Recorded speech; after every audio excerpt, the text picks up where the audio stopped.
الرحمن الرحیم۔ سورج گرہن اور چاند گرہن کے وقت نماز۔ سورج گرہن کے وقت 2 رکعت نماز مسنون ہے، اور سورج گرہن کے وقت جو نماز ہے وہ جماعت سے ادا کی جائے، اور اس نماز کے لیے اذان یا اقامت نہیں، بلکہ اگر لوگوں کو جمع کرنا مقصد ہو تو الصلاۃ الصلاۃ یا الصلاۃ جامعہ، یعنی نماز تیار ہے، ان جیسے الفاظ سے لوگوں کو پکارا جائے۔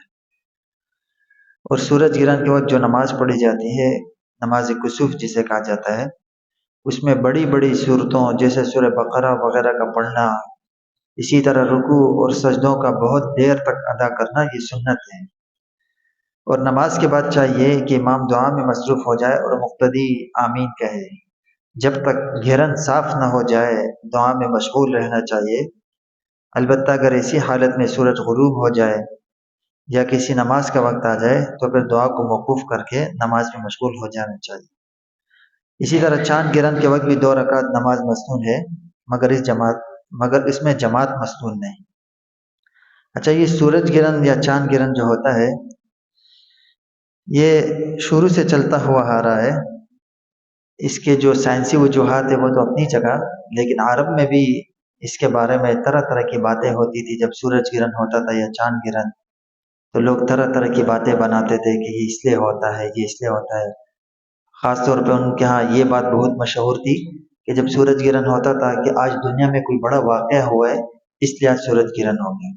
اتفاق کی بات ہے، نبی علیہ الصلوۃ والسلام کے بیٹے حضرت ابراہیم رضی اللہ تعالیٰ عنہ کا جس دن انتقال ہوا اس دن بھی سورج گرہن ہو گیا، تو لوگوں نے پھر یہ باتیں شروع کر دی کہ دیکھیں آج نبی علیہ السلام کا بیٹا انتقال ہو گیا اور سورج گرہن ہو گیا۔ بہرحال نبی علیہ الصلوۃ والسلام نے پھر لوگوں کو 2 رکعت نماز کی پڑھائی سورج گرہن کے وقت، اور پھر ایک خطبہ ارشاد فرمایا، اور پھر نبی علیہ الصلوۃ والسلام نے اس خطبے میں فرمایا کہ یہ اللہ کی نشانیاں ہیں، ان نشانیوں کے ذریعے اللہ اپنے بندوں کو ڈراتا ہے۔ تو فرمایا کہ یہ کسی کی موت کی وجہ سے یا کسی واقعے کی وجہ سے نہیں ہوتے، بلکہ یہ اللہ اپنے بندوں کو ڈرانے کے لیے کرتا ہے۔ لہٰذا یہ جو لوگوں کے اندر طرح طرح کے خیالات پائے جاتے ہیں اس بارے میں کہ لوگ جو ہے کوئی کہتے ہیں اس دن کوئی بڑا واقعہ ہوا ہے یا اس طرح کی جو باتیں، نبی علیہ السلام نے فرمایا ایسی کوئی بات نہیں، یہ اللہ کی نشانی ہے اور اس میں ڈرنا چاہیے۔ اس وقت شریعت نے ڈرنے کا حکم دیا، انسان کو ڈرنا چاہیے، توبہ استغفار کرنا چاہیے، نماز پڑھنی چاہیے، اللہ سے رجوع کرنا چاہیے تاکہ اللہ یہ ختم کر دے۔ اور دوسری طرف پھر اس کے بالکل برعکس کچھ جگہوں پہ اس پہ خوشیاں منائی جاتی ہے، سورج گرہن پہ باقاعدہ لوگ خوشیاں مناتے ہیں اور جو ہے نا باہر نکل آتے، یہ بھی غلط ہے۔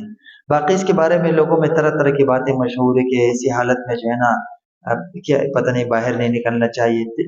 ہو سکتے ڈاکٹری لحاظ سے اس میں مسئلہ ہو، اگر ڈاکٹر کہے تو الگ بات ہے، لیکن شرعی اعتبار سے اس طرح کوئی ایسی بات نہیں ہے، شریعت نے اس میں کوئی ایسی پابندیاں نہیں لگائی۔